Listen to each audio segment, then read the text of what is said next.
ચાલો ચા પીવા માટે મસ્ત કડક મીઠી ચા. તો ગાઈસ ગુડ મોર્નિંગ હર મહાદેવ. તો આજે તો તબિયત થોડી ખરાબ હ ને પેટમાં જબરજસ્ત દુખાવો થાય, કોઈ ગમતું નહીં. જોવું જેટલો બ્લોગ શૂટ કરાય એટલો કરે ને કે પછી હરિહર બીજું તો શું કહું, કારણ કે તબિયત થોડી બહુ ખરાબ, કંટાળો આવે જબરજસ્ત. તો ગાઈસ આજે તો વળી પાછી થોડી તબિયત બગડી હતી, થોડું હમણાંથી રેગ્યુલર થોડું વધારે કોમ પોક હ, નાનું મોટું પણ કામ વધારે પોક, એટલે થોડી તબિયત બગડી હતી મારી. પણ હાલ થોડો સુધારો થયો હ, થોડું સરખું હાલ અત્યારે. એટલે મેં સવારે ગુડ મોર્નિંગ કહી અને વ્લોગ મૂક્યો. એના પછી મેં મોબાઈલ અત્યારે હાલ હાથમાં પકડ્યો. ઘડિયાળમાં વાગ્યા 9:30, ના 9:10 બાકી હ, 9:10 બાકી હ. અને અમે અત્યારે હાલ જુઓ કપડાનું મશીન અત્યારે ચાલુ કર્યું, કારણ કે મારી બિલકુલ હાલત ઊભી થવાની હાલત નથી. હું બપોરે થોડું ઘણું ખાધું હો અને ખાઈને હું ઊંઘી જ જઈ હતી. પેટમાં તમે જુઓ ને તો એવો દુખાવો થતો હતો ને જબરજસ્ત. મને થોડી કોન્સ્ટિપેશનની તકલીફ હ, એટલે મને વધારે તકલીફ રહે. હું દવા પણ રેગ્યુલર રાતે હું લઉં જ છું, અને તો તે છતો પણ મને થાય છે. એક મસ્ત દેશી દવા હ, પડીકી હ, હું તમને બતાવું, જુઓ કદાચ બતાવું.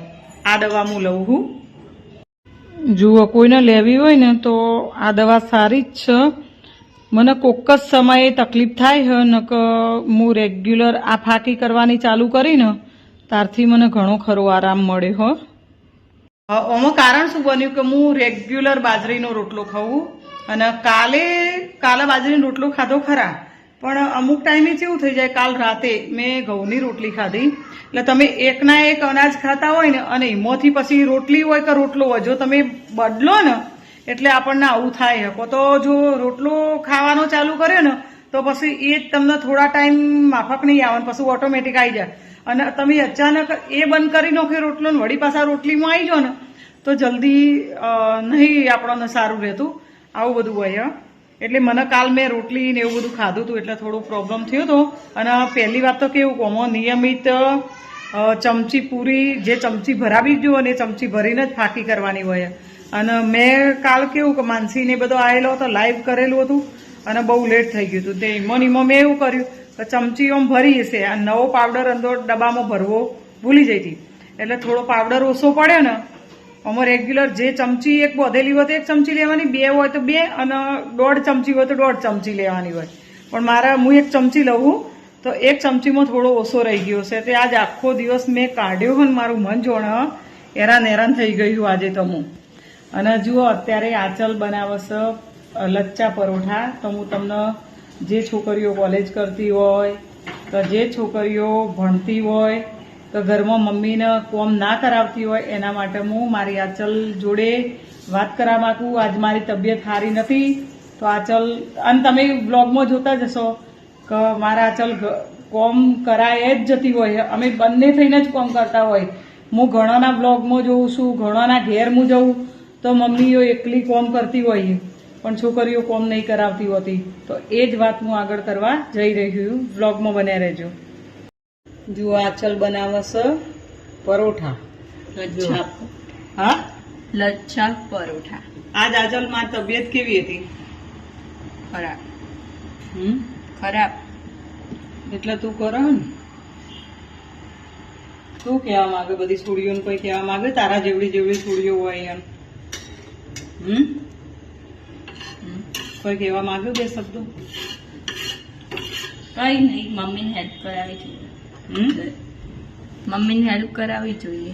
કોલેજ જવાનું હોય તો અડધો કલાક વહેલા, સાચી વાત ને? કોલેજ જવાનું તો અડધો કલાક પહેલા કરી દેવું જોઈએ. એ કોલેજ જઈ હતી ને, પણ કાલની જ વાત ખબર તું કોલેજ જઈ હતી. કોલેજ જઈ ને તો એ અડધી રોટલી કરીને જઈ હતી ને અડધી રોટલી મેં કરીને 1 રોટલો મેં બનાવ્યો, બરોબર, અને કઢી મેં બનાવી હતી. તો મારી છોકરીને એટલું બધું કોમ કરતા નહીં ફાવતું. એટલે કે આનો મતલબ કોમ ફાવે પણ અમુક જમવાનું બનાવવામાં એને નહીં ફાવતું. પણ બનાવી દે હ. એવું નહીં કે નહીં બનાવી દેતી. જો બટાકાનું ડુંગળી બટાકાનું શાક બનાવે હ, પછી જો આવી રીતે નવું નવું આ યુટ્યુબ, અત્યારે તો યુટ્યુબ બધાને જિંદાબાદ, બરોબર? હા, ચેટ જીપીટીમાં જોઈને, પછી યુટ્યુબમાં જોઈને, એના જે મેં કીધેલું કે તારે અલગ તારે કોક થોડું બનાવવાનું, પણ તારે ગમે તે યુટ્યુબમાં જોઈને તારા બનાવતા શીખી જવાનું. કાલ તમારે સારી નોકરી આવે તો તમે હોસ્ટેલોમાં કે તમને મૂકવાય પડે કદાચ, બરોબર? તમે પીજીમાં રહેતા હોય, હોસ્ટેલમાં રહેતા હોય તો તમને કોણ કરીને આપે?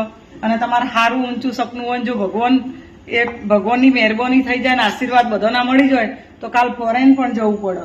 તો ઈકણ જ્યાં પછી ઈકણ કોણ કરીને આલે આપણને? એટલે જો બધું કામ ના આવડે ને ચાલે, કચરા પોતું વાસણ આપણે બંધાઈ દઈએ, બધું કામ આપણે બહાર કરાવી દઈએ, પણ મેન જમવાનું આપણે કોઈના જોડે ના કરાવી શકીએ.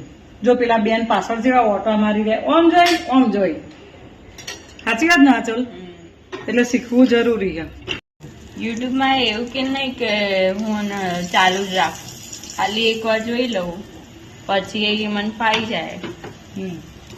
અને એક દિવસ એક વસ્તુ બનાવેલી રહી ને એ બીજી વાર પછી એક બનાવેલી રહી એની એ જ વસ્તુ બીજી વાર પણ યુટ્યુબ માં પછી નહીં જોતી.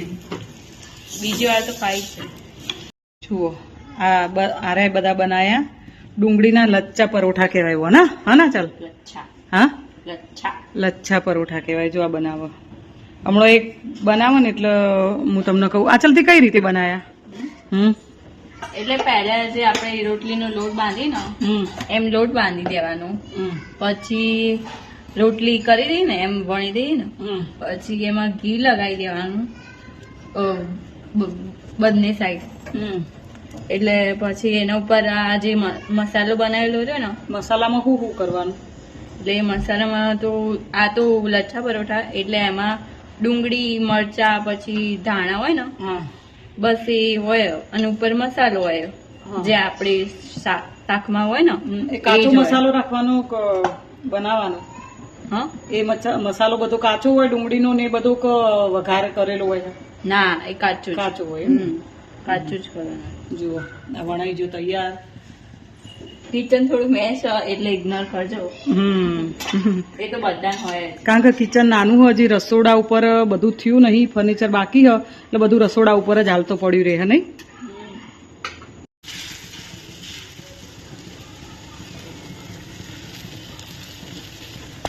તો આવી રીતે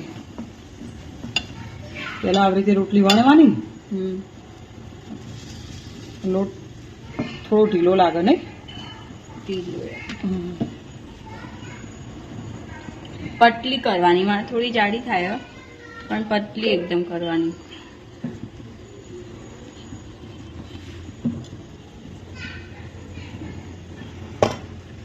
હવે છે ને નાનકા લગી જવાય. ઘી થોડું પેલું એ થઈ ગયું, ગરમ કરી તું તો બી ગરમ કરી તું પણ તો બી આવું એ તો થઈ જાય, થીજી જાય, ચાલો વધુ ના. હવે મસાલો વધારે નહીં ભરવાનો, થોડો જ ભરવાનો, કારણ કે તમને હાલ નવું શીખો એટલે વણતા ફાવે ને.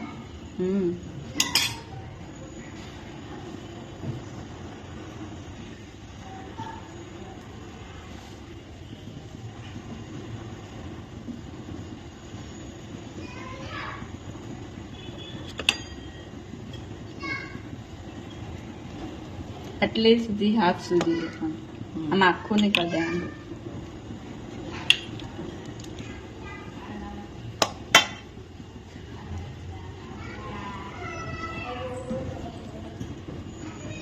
હવે વણી દેવાની પેલું પરોઠું.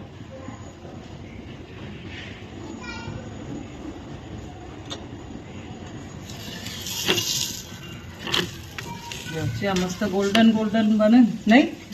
ગોલ્ડન જ મજા આવે ખાવાનું.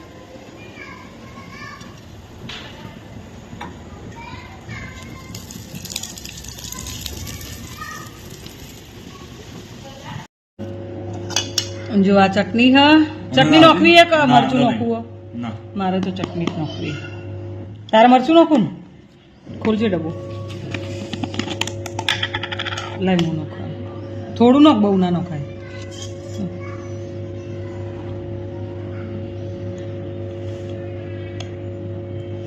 બસ હવે કશું નહીં હું હલાવી દે આમ જો અંદર બધું થઈ જાય હાલો જો ખાઈ જોજે કેવું લાગે છે એ હાલ લાગે કે આ ચટણીવાળું હું ચેક કરું હેડો તો ગાઈસ ચલો જમવા માટે આ રાતનો ટાઈમ છે એ તો તમને ખબર જ છે ને જો ઘડિયાળમાં વાગેલા છે 9:30 તો આટલાથી વ્લોગ ન કરું છે મળીશું આપણે બીજા વ્લોગમાં ત્યાં સુધી બાય ગુડ નાઇટ.